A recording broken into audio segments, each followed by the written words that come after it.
তুমি তাহলে আবার সামনের বছর পরীক্ষা দিবেই? আবার এই বছর ভার্সিটি পরীক্ষা দিবে? চায়ের কাপে শেষ চুমুক দিয়ে মায়াকে জিজ্ঞেস করে কাব্য। মায়া মাথা নাড়িয়ে বলে, হ্যাঁ। বুঝলাম। ভালো সিদ্ধান্ত, কিন্তু তোমাকে অনেক খাটতে হবে। জানি আমি। তুমি প্রস্তুত? মেবি এখন না। হুম। কিছুদিন রেস্ট নাও, তারপরে পড়াশোনা শুরু করো আবার। তাহলে তো আমাদের বিয়ের ব্যাপার আবার পিছিয়ে যাবে। মানে? অবাক হয়ে জিজ্ঞেস করে মায়া। মানে হচ্ছে তুমি আবার ভার্সিটির জন্য প্রিপারেশন নিলে কি আর আমাকে এখনো বিয়ে করবে? তোমার পড়াশোনার ক্ষতি হবে না? মায়া মাথা চুলকে বলে, আমি আসলে এইভাবে ভেবে দেখিনি। কিন্তু ভাবতে তো হবে মায়া। আমি আসলে এইভাবে তোমাকে বিয়ে করতে চাইনি কিন্তু। কিন্তু কি? প্রবলেম হচ্ছে সোহাগ। মানে, ও যদি তোমার বাবার কাছে বিয়ে প্রপোজাল নিয়ে যায় আগে, ওর বাবাও তো তোমার বাবার বন্ধু। যদি ওদের কথা ফেলতে না পারে, তবে কি হবে? মায়া মাথা নিচু করে বলে, আমি আসলে বুঝতে পারছি না যে আমি কি করব। আপনার কথাও ঠিক, কিন্তু এই বছরে আমাকে অনেক পড়াশোনা করতে হবে। এই অবস্থায় বিয়ে হলে কিভাবে হবে? বুঝেছি। এখন কি করব? আমাকে বলো। তোমাকে কিছুই করতে হবে না, যা করার আমি করব। তুমি শুধু বলো, তুমি কি তোমার বাবাকে বলতে পারবে যে তুমি আমাকে পছন্দ করো? মেবি পারবো। মেবি বললে হবে না। হ্যাঁ বা না বলো। ওকে, বলবো। আমি আর না বললেও সাবিয়া বলে দিবে। ছোট ভাই বোনদের থেকে কিছু শিখো মায়া। জ্বালায়েন না আমারে। ওকে, চলো আজকে কোথাও থেকে ঘুরে আসি আমরা। কবিতা কই? ওর তো চান্স হলো না। কান্না করছে নাকি? ও বিন্দাস আছে, ওর মিশন ভার্সিটি। তবে তোমার কথা শুনে মন খারাপ করেছে। কোথায় যাবে বলো? আপনাদের বাড়ি যাব। কবিতার সাথে দেখা করতে হবে, কথা আছে ওর সাথে। সেখানে গেলে তো আবার আমার দিকে ফিরেও তাকাবে না। বান্ধবী নিয়েই পড়ে থাকবে। আপনার সাথেও গল্প করব।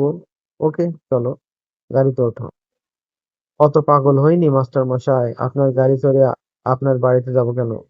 আপনার এলাকায় কেউ দেখলে, তাছাড়া আপনার মা বাবা যদি চোখে দেখে আমি আপনার গাড়ি থেকে নামছি, তাহলে কি ভাববে? কাব্য একটা তাচ্ছিল্যের হাসি দিয়ে বলে, তোমার কি মনে হয় আমার বাসা কেউ জানে না? মানে, সবাই জানে আমাদের কথা। মায়া হুট করে বসা থেকে উঠে বলে, আমি যাব না আপনার বাসায়। ছি, কি ভাববে সবাই আমাকে? ঢং করো না মায়া, চলো। না, আমি যাব না। কেন? এমনি। বিয়ের পর তো ওইখানে থাকতেই হবে, তাই না? তাহলে যাবে না কেন? বিয়ের আগে আর যাব না, একেবারে বিয়ের পরে যাব। কি মুশকিল, তোমাকে বলাই তো ভুল হলো। কিন্তু আমি যাব না। তোমাদের মেয়েদের মন বোঝা দায়, এই ভালো তো এই খারাপ। তোমাদের এই ঘন ঘন মুড সুইং যে আল্লাহ কেন দিয়েছে সেটা আল্লাহই ভালো জানে। মায়া কপট রাগ দেখিয়ে বলে, মেয়েদের নিয়ে বাজে কথা বলবেন না একদম। ওকে, যথাজ্ঞা মহারানী। মায়া খিলখিল করে হেসে ওঠে তার প্রেমিক পুরুষের সব কথায়। আর তার দিকে মুখ হয়ে তাকিয়ে থাকে বিপরীত পাশে থাকা মানুষটি। তোর মতো মেয়ে ঘরে থাকলে তোর বাপের ফকির হইতে আর বেশি দিন বাকি থাকবে না সাবিহা। সর তো সর।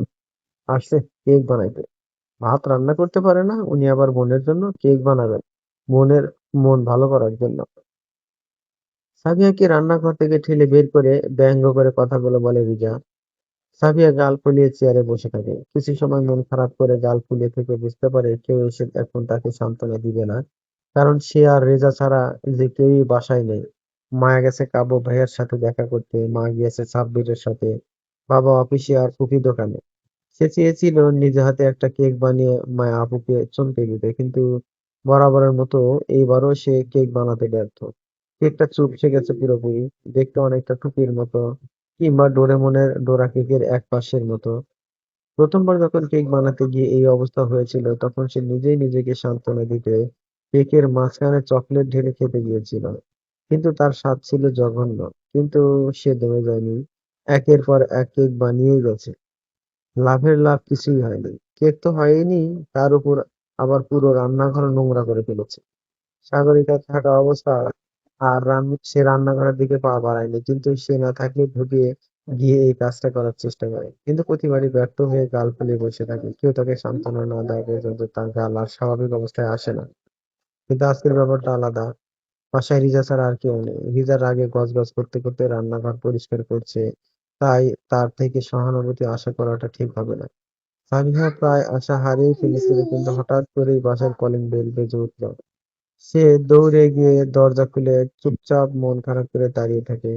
দরজার অপর পাশে মায়া বলে, এইভাবে দাঁড়িয়ে আছিস কেন? সামনে থেকে সর, আমি তো ভিতরে ঢুকবো। সাবিহা কোনো কথা না বলে চুপচাপ সরে দাঁড়ায়। মায়া নিজের ঘরে ঢুকতে গিয়েও ফিরে এসে সাবিহাকে বলে, এই, কি হয়েছে? এইভাবে শঙের মতো গাল ফুলিয়ে দাঁড়িয়ে আছিস কেন? সাবিহা কোনো জবাব দেয় না। রান্নাঘর থেকে রিজা উত্তর দেয়, কি আর হবে, গাল ফোলানোর কেক বানাইছে। কেক তো ফোলে নাই, তাই গাল ফুলায় রাখছে। মায়া বুঝতে পারে রিজা কি বলতে চাইছে। নিজে টেবিলে মাথা রাখা কেকটার দিকে তাকিয়ে দেখে ঠিক আগের মতোই হয়েছে এইটাও। ততক্ষণে রিজাও রান্নাঘর পরিষ্কার করে চেয়ারে এসে বসতে বসতে বলে, কোমরটা গেছে আমার, পুরা ঘর আটা ময়দা দিয়ে মাখিয়ে রাখছিল, সেই সব পরিষ্কার করা কি চারটিখানি কথা? আজকে আবার কেক কেন বানাইছিস সাবিহা? সাবিহা উত্তর না দিয়ে চুপ করে থাকে। রিজাই বলে, তোমাকে চমকে দিতে চেয়েছিলে কিন্তু নিজেই চমকাইয়া গেছে, বলে হি হি করে হাসতে থাকে রিজা।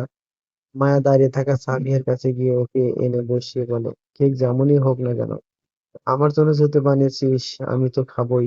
সাবিহার চোখ চকচক করে ওঠে, উল্লসিত গলায় বলে, তুমি খাবে সত্যি?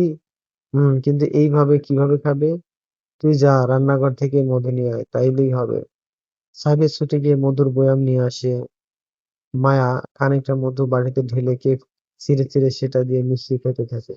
কেকটা এতটাই শক্ত হয়ে গেছে যে সে সেটাকে একটা সময় পর মধুর মধ্যে চুবিয়ে রাখে।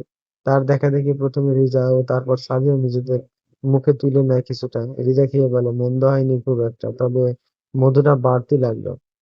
সাবিয়া খেতে খেতে বলে, আমার তো ভালোই লাগছে, মিষ্টি মিষ্টিও আছে। রিজা বিড়বিড় করে বলে, তা মিষ্টি হবে না? মশলাপাতি তো আর কম কিছু দাওনি এর মধ্যে। সাবিহা রিজাকে বলে, কিছু বলছো রিজা আপু? না, কিছুই তো বলিনি আমি। নে খা খা, খুব মজা হয়েছে। দোকানের কেক ফেল।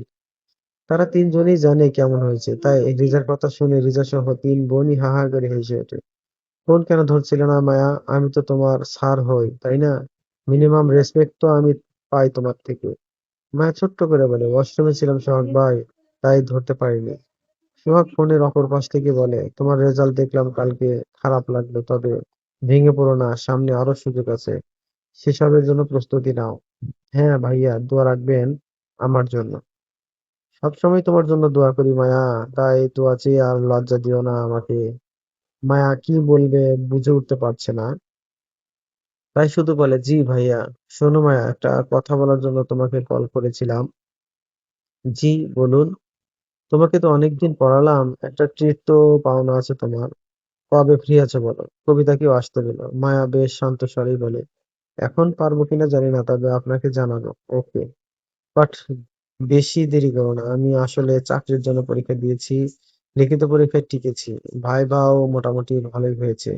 চাকরিটা হয়ে গেলে কোথাও পোস্টিং দেয় বলা যায় না, তাই একটু তাড়াতাড়ি করো। আচ্ছা ভাইয়া, আমার জন্য দোয়া করবেন না? হ্যাঁ অবশ্যই, দোয়া করি যেন আপনার চাকরিটা হয়ে যায়। ধন্যবাদ মায়া। ভাইয়া, আমি একটু বাইরে যাব, পরে কোনো এক সময় কথা হবে। ভালো থাকবেন। ওকে মায়া, তুমিও ভালো থেকো। সোহাগের থেকে এতটুকু শুনেই মায়া কল কেটে দেয়, তাকে কিছু বলার সুযোগ না দিয়ে। বিরক্ত লাগে তার এই লোকটাকে, কিন্তু কোনোভাবেই একে পাশ কেটে জীবন চলা যায় না। ৩ মাস পর এক সন্ধ্যায় সাবিহা আর রিজা নিজেদের রুমে পড়তে বসেছে। মায়া সাব্বিরকে পড়াতে বসিয়েছে। সাগরিকা তাদের সবাইকে যার যার রুমে চা দিয়ে মায়াকে বলে, তোর বাবা ডাকছে মায়া, ড্রয়িং রুমে যা। মায়া স্বাভাবিকভাবেই সাব্বিরকে পড়া দিয়ে ড্রয়িং রুমে গিয়ে দেখে সেখানে বাবা, আম্মা আর ফুপি বেশ গম্ভীর মুখে বসে আছে। মায়া তাদের দেখেই বুঝতে পারে এখানে কোনো সিরিয়াস আলোচনা হচ্ছে। রিজভী চোখের ইশারায় মায়াকে এক সিটের সোফায় বসতে বলে। মায়া ধীরে ধীরে সেখানে বসে তাদের দিকে তাকায়। তার মনে হচ্ছে সে যেন কোনো ইন্টারভিউ দিতে বসেছে, কিংবা তাকে জেরা করা হচ্ছে। মায়া বাবাকে জিজ্ঞেস করে, কিছু কি হয়েছে বাবা? কিছু বলবে আমাকে? রিজভী কিছু সময় চুপ করে থাকে, তারপর সরাসরি মায়ার দিকে তাকিয়ে বলে, তুমি এখন বেশ বড় হয়েছো মায়া। তুমি কলেজে ওঠার পর থেকে তোমার বিয়ের প্রপোজাল আসা শুরু করেছে, কিন্তু আমরা পাত্তা দেইনি, কারণ তুমি তখনো ছোট ছিলে। কিন্তু এখন পরিস্থিতি অন্যরকম, তুমি এখন বোঝো অনেক কিছুই। মায়া মাথা নিচু করে মাথা নাড়ে। রিজভী আবার বলে, 7 দিন আগে একজন আমাকে তোমাকে তার ছেলের বউ করে নিতে চেয়েছে। সে যথেষ্ট ভালো মানুষ, আমার পরিচিত, আমি তাকে এড়িয়ে যাইনি।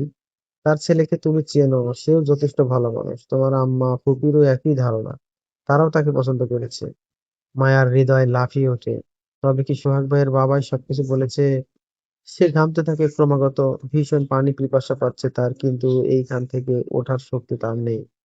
তাই মাথা নিচু করে সবকিছু শোনা ছাড়া আর কোনো উপায় নেই তার। রিজভী আবার বলে, আমার ধারণা তুমি তাকে পছন্দ করো, হয়তো সেও তোমাকে পছন্দ করে। ছেলেটা ভালোই, খারাপ না। ভাইয়াকে মাঝপথে থামিয়ে দিয়ে এই ঋতু বলে, হ্যাঁ মিয়া ভাই ঠিকই কইছো, কাব্য ছেলেটা ভালোই, খুব সুন্দর সুন্দর কথা বলে। মায়া হকচকিয়ে উঠে পূবের দিকে তাকালো। কার কথা বললো?